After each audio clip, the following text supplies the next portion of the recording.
Fala galera, tudo tranquilo? Meu nome é Felipe de Deus e hoje falaremos sobre uma revolução abastecida pela indignação dos trabalhadores que eram explorados pelo sistema absolutista.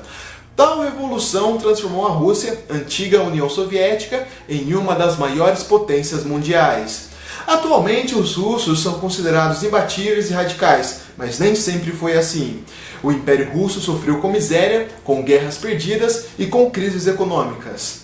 Certo dia, um homem conhecido como Vladimir Lenin resolveu iniciar e liderar um movimento que mais tarde tornaria-se uma revolução.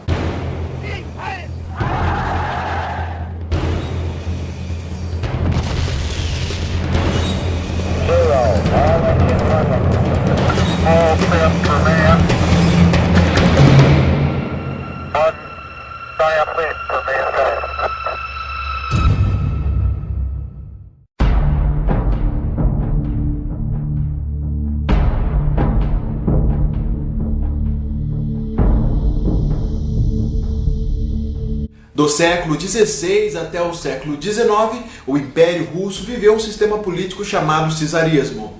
Nesse sistema, o imperador, que também era chamado de César, controlava todo o império de forma absolutista, ou seja, não existia espaço para a democracia. Lá, já no início do século XIX, a Rússia tinha o status de grande potência. Mas enquanto a Alemanha, a França e principalmente a Inglaterra cresciam através da industrialização, os russos pararam no tempo. O Império Russo era formado por diversas etnias, línguas e tradições culturais. Tudo isso devido ao movimento expansionista comandado pelos antigos imperadores. Cerca de 80% da população era rural e 90% não sabia ler e nem escrever, o que acabava facilitando a exploração por parte dos senhores feudais. A população russa vivia em uma extrema pobreza. Entre os anos de 1858 e 1894, o Império Russo foi governado por Alexandre II e, após a sua morte, por Alexandre III. Ambos os governos foram marcados por guerras perdidas, crises políticas e econômicas e poucas mudanças positivas no vasto Império Russo. Em 1894, Nicolau II assumiu o trono e tentou tomar algumas medidas para impulsionar o desenvolvimento industrial. Porém, o César Nicolau II continuou com seu sistema absolutista, que já estava desagradando e causando indignação na população russa. As fábricas e indústrias foram construídas, mas não adiantou muita coisa, pois os operários ganhavam pouco, não recebiam alimentação, trabalhavam cerca de 16 horas diárias e eram tratados de qualquer forma. Neste contexto, as ideias socialistas começaram a ganhar mais força dentro do Império.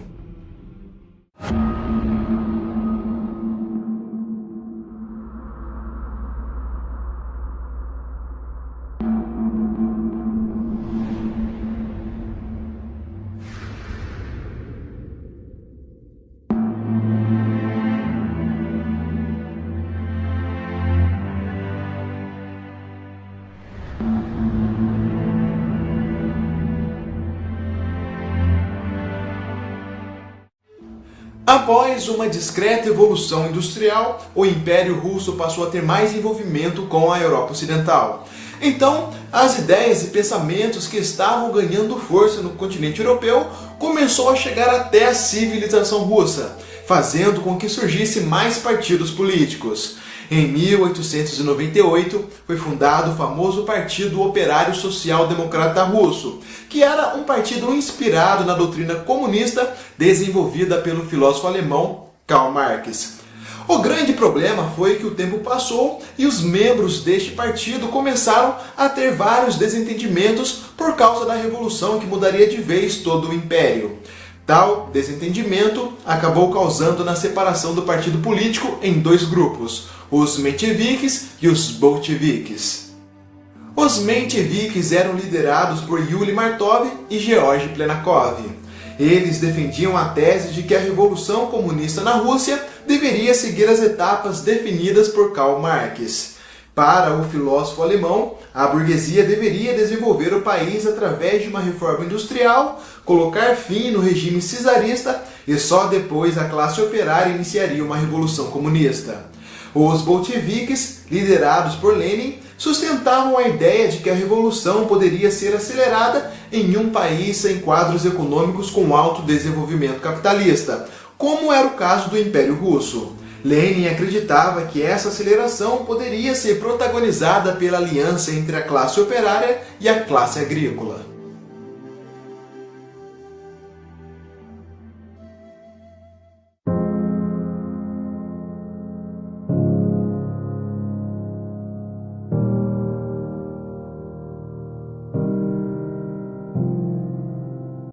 Em 1904, o Império Russo, por motivos territoriais, entrou em guerra contra o Império Japonês. Nessa guerra, os russos estavam perdendo várias batalhas consecutivamente e isso estava aumentando ainda mais a crise interna.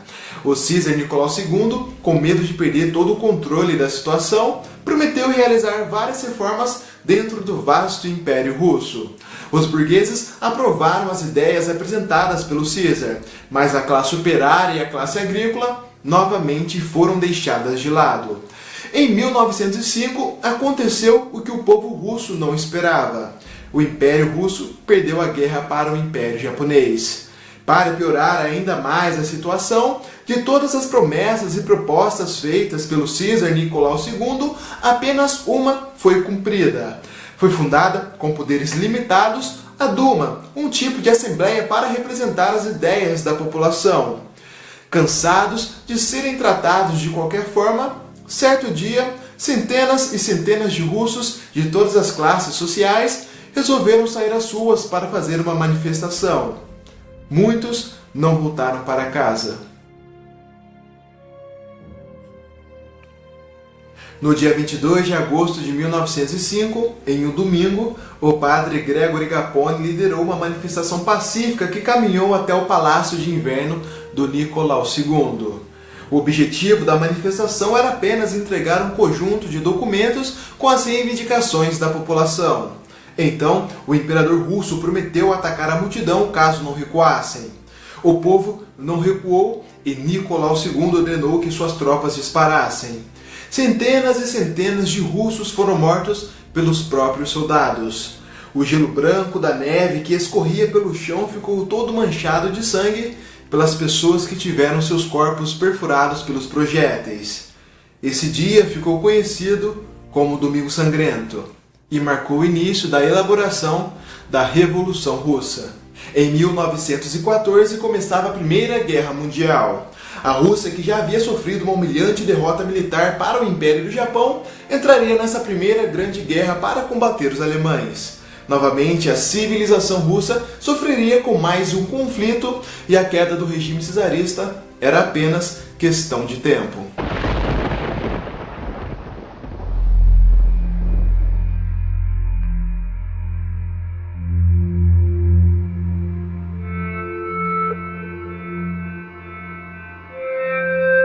A Revolução Russa aconteceu em duas fases. A primeira delas ocorreu em fevereiro de 1917, quando incrivelmente todas as classes sociais, com apoio de muitos militares, se uniram e derrubaram o Czar Nicolau II. Era o fim do regime czarista, era o fim do regime absolutista. Nicolau II com a sua família foram todos executados. Após a queda do último Czar, a Rússia entrou em um caos. Então, no final de fevereiro do mesmo ano, uma multidão formada por soldados e trabalhadores com roupas vermelhas invadiu o Palácio Tauride, onde aconteciam as reuniões da Assembleia. Dentro do palácio formaram-se dois comitês. Um comitê deu origem ao governo provisório, formado pelos deputados da Duma. O outro deu origem ao Soviete de Petrogrado, formado por trabalhadores, soldados, militantes socialistas e várias outras correntes. Os dois comitês entraram em um certo acordo e o governo provisório passou a governar a Rússia. Mas não demoraria muito para que os dois comitês entrassem em um desentendimento. O Soviete de Petrogrado, que representava a maior parte da população russa, tinha muito mais objetivos em prol da sociedade e defendia a retirada das tropas russas da Primeira Guerra Mundial. O governo provisório tinha objetivos totalmente diferentes e defendia a permanência das tropas russas na Primeira Guerra.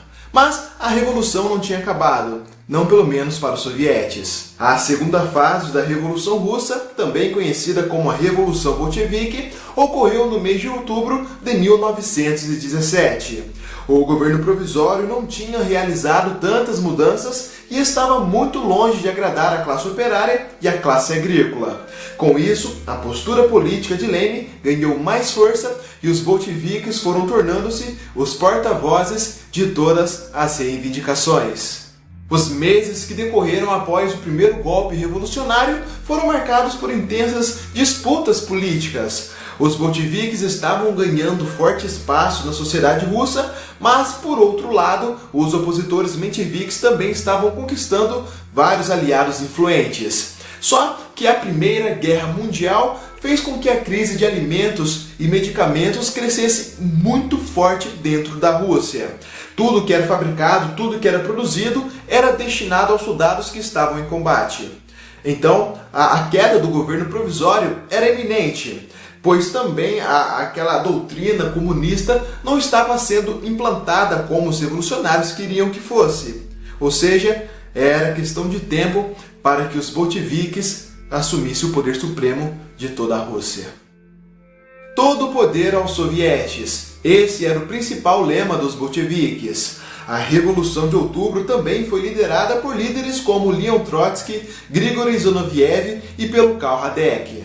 Durante a terceira conferência de comitês da fábrica de toda a Rússia, a maioria dos representantes do Soviete de Petrogrado apoiaram a ideia da queda do governo provisório. Então, no dia 25 de outubro de 1917, o Soviete de Petrogrado promoveu uma oposição organizada pelo seu Comitê Militar Revolucionário.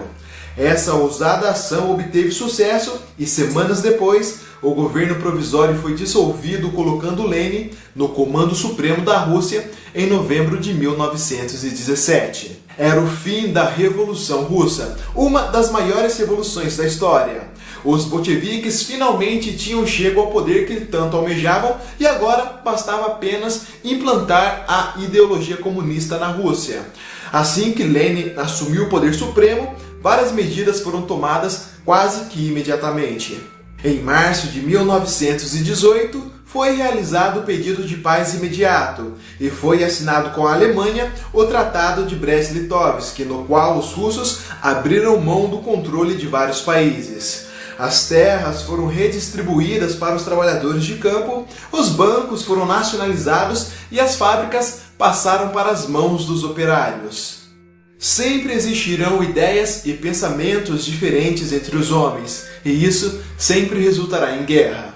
Em abril de 1918, um mês após todas essas mudanças tomadas pelo governo bolchevique, a Rússia entrou em uma grande guerra civil.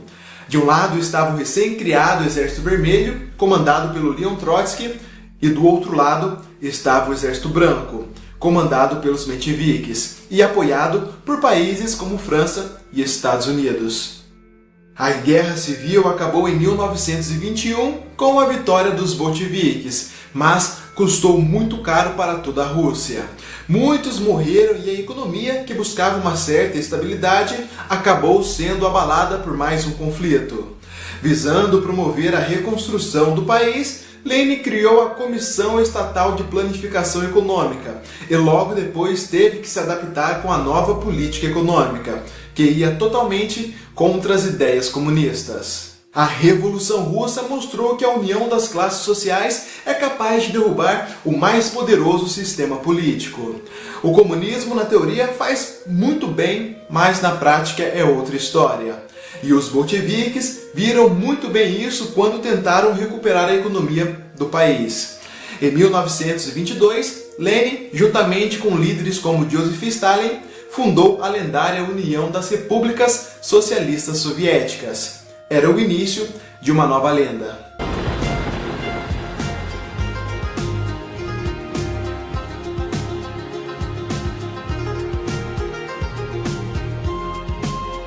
Este homem, durante os anos de 1933 até 1939, tirou a Alemanha de uma gigantesca crise financeira e a transformou em uma gigantesca potência mundial.